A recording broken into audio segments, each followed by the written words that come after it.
کاش کسی برایمان گفته بود که پراندن گنجشک روزی را باطل می کند و ترساندن گربه‌ای و له کردن گلهای روییده لای علفهای سبز و چیدن یک یاس به بهانه بوی خوش و ناامید کردن سگی.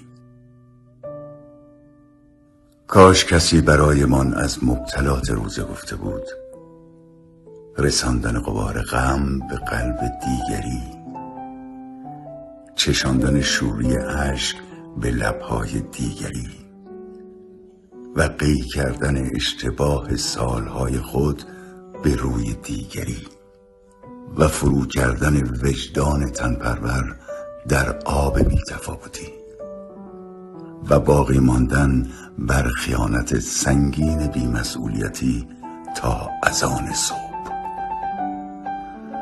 چه فرقی می کند رمضان باشد یا تیر یا جولای؟ هر روزی که دستی گرفتی، دلی را به دست آوردی، اشکی را پاک کردی، انسانی.